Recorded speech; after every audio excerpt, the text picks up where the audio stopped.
आज हम आपके साथ एक ऐसी हैरान कर देने वाली और दिल दहला देने वाली घटना पर नजर डालने जा रहे हैं जिसने पूरी दिल्ली को हिलाकर रख दिया था। ये कहानी है एक ऑटो चालक देव की और दो अमीर और आधुनिक महिलाओं रोमा और निशी की। यह कहानी है लालच, मजबूरी और उस अंजाम की जिसने एक परिवार को तबाह कर दिया। बात उस समय की है जब दिल्ली में कड़कड़ाती सर्दी पड़ रही थी। रात के करीब 11:30 बजे का वक्त था। कनॉट प्लेस इलाका, जहां देव नाम का एक ऑटो चालक अपनी आखिरी सवारी के इंतजार में खड़ा था। वह सोच रहा था कि कोई रूट की सवारी मिल जाए तो उसे ड्रॉप करके वह अपने घर चला जाए। ठंड इतनी ज्यादा थी कि बैठे बैठे उसे झपकी सी आ गई। करीब आधे घंटे बाद उसकी नींद तब टूटी जब किसी ने उसे झिंझोड़ा। झटके से नींद खुली तो देखा कि सामने दो महिलाएं खड़ी थीं। दोनों आधुनिक परिधानों में थीं और देखने में काफी खूबसूरत थीं। उम्र तकरीबन 35 से 40 साल के बीच रही होगी। उन्होंने पूछा, भैया चलोगे? देव ने कहा, हाँ चलूंगा, लेकिन जाना कहाँ है? महिलाओं ने पता बताया। पता सुनते ही देव ने कहा, मैडम आप जो एड्रेस बता रही हैं वो मेरे घर से विपरीत दिशा में है। मैं अपने घर की ओर जाने वाली सवारी देख रहा था। आपको ड्रॉप करूंगा तो मुझे 10 किलोमीटर उल्टा जाना पड़ेगा। जो किराया लगेगा वो आपको ज्यादा लगेगा। महिलाओं ने उससे रिक्वेस्ट की, देखिए हमारी कार अचानक खराब हो गई है, रात बहुत हो गई है और कोई ऑटो टैक्सी दिख नहीं रही। आप हमें ड्रॉप कर दीजिए। आप जो किराया कहेंगे हम देने को तैयार हैं। देव रात में पैसे के लिए ही तो जाग रहा था। उसके मुंह से निकल गया, मैडम 1000 रुपये लगेंगे। महिलाएं बिना मोल भाव किए हामी भर देती हैं। ठीक है, हम 1000 रुपये देंगे, बस हमें घर तक पहुंचा दो। देव खुश हो गया। दोनों महिलाएं ऑटो में पीछे बैठ गईं और ऑटो चल पड़ा। रास्ते में एक महिला ने कहा, कहीं मेडिकल स्टोर दिखे तो 2 मिनट रोक लीजिएगा। एक मेडिकल स्टोर दिखा। देव ने ऑटो रोका। एक महिला उतरी, कुछ खरीद कर वापस आ गई। कुछ दूर जाने के बाद वे उस एड्रेस पर पहुंच गए जो महिलाओं ने बताया था। एक बड़ी आलीशान कॉलोनी थी जहां रो हाउस और बंगले बने हुए थे। एक बंगले के सामने ऑटो रुका। महिलाएं उतरीं, थैंक यू कहा। एक महिला ने पर्स में हाथ डाला और अचानक बोली, ओ शिट। दूसरी ने पूछा, क्या हुआ? तो पहली बोली, कैश खत्म हो गया। उन्होंने देव से कहा, आपको पैसे लेने के लिए हमारे घर के अंदर चलना होगा। देव को यह अटपटा लगा। उसने कहा, मैडम आप जाइए, पैसे लेकर आ जाइए। लेकिन महिलाओं ने जोर दिया, अरे भैया आपने इतनी तकलीफ की, विपरीत दिशा से आए, एक कप कॉफी तो बनती है। चलिए कॉफी पी लीजिए और पैसे ले लीजिए।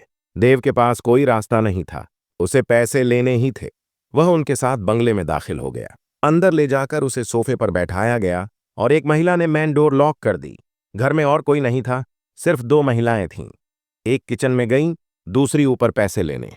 5 मिनट बाद जो महिला ऊपर गई थी वह नीचे आई तो देव की आंखें फटी की फटी रह गईं। महिला ने ड्रेस चेंज कर लिया था और शॉर्ट नाइट गाउन पहन रखा था जिसमें से अंदर का दर्शन साफ हो रहा था। देव ने नजरें झुका लीं। तभी दूसरी महिला कॉफी लेकर आ गई। 3 कॉफी के कप थे, एक देव को दिया गया। देव कॉफी पी रहा था और महिलाओं से बातें कर रहा था। वे पूछ रही थीं, नाम क्या है, कहाँ रहते हो, परिवार में कौन कौन है। लेकिन हर घूंट के साथ देव को मधोशी छाने लगी। वह अपने होश खोता जा रहा था। जब तक कुछ समझ पाता वह निढाल होकर गिर पड़ा। जब देव को होश आया तो वह खुद को एक आलीशान बेडरूम में पाया। उसने छत की ओर देखा, सुंदर सीलिंग थी। फिर नजर अपने शरीर पर गई तो वह हैरान रह गया। उसके शरीर पर एक भी कपड़ा नहीं था। वह पूरी तरह निर्वस्त्र था। झटके से उठना चाहा तो उठ नहीं पाया। दोनों हाथ पीछे की ओर बंधे थे, पैर भी बंधे थे। चारों खाने चित उसे पलंग से बांध दिया गया था। तभी दोनों महिलाओं ने कमरे में एंट्री की। देव को देखकर वे मुस्कुराईं। देव ने पूछा, मैडम ये सब क्या है? महिलाएं पलंग पर बैठ गईं और उसके बदन को सहलाने लगीं। बोलीं, हमारी इच्छा पूरी करो, हमें खुश करोगे तो हम भी तुम्हें खुश करेंगे। देव ने मना किया, मैडम मैं ऐसा आदमी नहीं हूं। लेकिन महिलाएं मानने वाली नहीं थीं। उन्होंने देव के मुंह में कपड़ा ठूंस दिया और फिर एक एक करके अपने वस्त्र हटा दिए। जो हुआ वह देव की मजबूरी थी। शुरू में उसने विरोध किया, लेकिन बंधनों में जकड़ा वह कुछ नहीं कर सका। सारी रात यह सिलसिला चलता रहा। सुबह जब नींद खुली तो एक महिला ने उसे 10,000 रुपये की गड्डी पकड़ा दी। कहा, तुमने रात में जो सर्विस दी ये उसका इनाम है। अब तुम हमेशा हमारे साथ रहोगे। हम जब फोन करें तुम आ जाया करना। देव असल में उत्तर प्रदेश के बरेली का रहने वाला था। गरीब माँ बाप का बेटा था। 12वीं फेल होने के बाद ऑटो चलाने लगा। शादी हुई, पत्नी का नाम कीर्ति था। गुजर बसर मुश्किल हो रहा था तो दिल्ली में रहने वाले मामा ने उसे बुला लिया। मामा ने उसे किराए का ऑटो दिलाया और देव दिल्ली में ऑटो चलाने लगा। 1 साल बाद उसने अपना ऑटो खरीद लिया। फिर पत्नी को भी दिल्ली बुला लिया। सब कुछ अच्छा चल रहा था। तभी उस रात वह 2 महिलाएं उससे टकराईं और उसकी जिंदगी ने एक नया करवट ले लिया। अब हर 2-3 दिन में निशी और रोमा का फोन आता। देव को दिन हो या रात काम छोड़कर जाना पड़ता। पत्नी से झूठ बोलता कि कस्टमर को ड्रॉप करना है। सारी रात नहीं आता, लेकिन सुबह अच्छे पैसे लेकर लौटता। पत्नी खुश थी कि पति मेहनत कर रहा है, लेकिन उसे क्या पता था कि ये पैसे किस कीमत पर कमाए जा रहे हैं। निशी खुराना का पति जर्मनी में रहता था। वह अकेली रहती थी। रोमा उसकी सहेली थी जो अपने परिवार के साथ रहती थी, लेकिन अपनी शारीरिक जरूरतों को पूरा करने के लिए निशी के घर आती थी। एक दिन अचानक देव की पत्नी कीर्ति की तबीयत खराब हुई। डॉक्टर ने जांच की तो पता चला कि उसे कैंसर है। एक गरीब इंसान के लिए कैंसर जैसी बीमारी से बदतर और क्या हो सकता है। देव ने ठान लिया कि वह पत्नी का इलाज करवाएगा। धीरे धीरे उसकी सारी जमा पूंजी खत्म हो गई। गांव में पिता ने जमीन का छोटा सा टुकड़ा बेच दिया। घर गिरवी रख दिया गया। फिर भी पैसे पूरे नहीं पड़ रहे थे। आखिरकार देव का अपना ऑटो तक बिक गया। अब वह निशी और रोमा की सर्विस से जो पैसे लाता, वह भी पत्नी के इलाज में लग रहा था। एक दिन देव ने हिम्मत करके दोनों महिलाओं से मदद मांगी। उनके सामने गिड़गिड़ाया, मुझे 5 लाख रुपए दे दो, मैं हर पाई ब्याज समेत लौटा दूंगा। अब से तुम्हारी सर्विस का 1 पैसा भी नहीं लूंगा। लेकिन उस दिन दोनों महिलाएं नशे में थीं। उन्होंने देव की जमकर बेइज्जती की।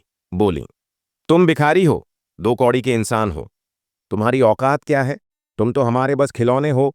हम तुम्हारा इस्तेमाल करते हैं और पैसे देते हैं। यह मत समझो कि तुम हमसे 5 लाख ले लोगे। देव रोता रहा, गिड़गिड़ाता रहा, लेकिन महिलाएं नहीं मानी। अब देव के पास पैसे की सख्त जरूरत थी। उसने एक प्लान बनाया।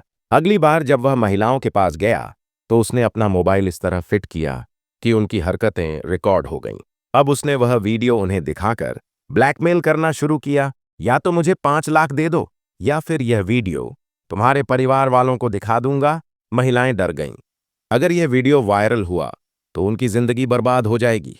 लेकिन उन्होंने पैसे देने का मन नहीं बनाया। इसके बजाय उन्होंने एक साजिश रची। एक दिन उन्होंने देव को फोन किया, ठीक है, हम तुम्हें पैसे दे देंगे, आज घर पर आ जाओ। देव ने पत्नी से कहा, मैं शाम तक लौट आऊंगा, और वह चला गया। जब देव पहुंचा तो महिलाओं ने पहले उससे सर्विस ली। फिर जब देव ने पैसे मांगे तो उन्होंने उसे गालियां देना शुरू कर दी। देव ने वीडियो वायरल करने की धमकी दी। तभी निशी ने अपने पति का लाइसेंसी रिवॉल्वर ड्रॉर से निकाला और देव के सीने से सटाकर फायर कर दिया। देव की घटनास्थल पर ही मौत हो गई।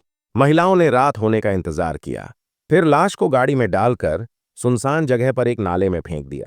उन्हें लगा कि उनका यह राज कभी नहीं खुलेगा। अगले दिन जब देव घर नहीं लौटा तो कीर्ति ने मामा को फोन किया। मामा ने हर जगह तलाश की, लेकिन कहीं पता नहीं चला। आखिरकार उन्होंने पुलिस में मिसिंग कंप्लेंट दर्ज कराई। पुलिस ने कॉल रिकॉर्ड खंगाले तो एक नंबर ऐसा था जिससे हर 2-3 दिन में बात होती थी।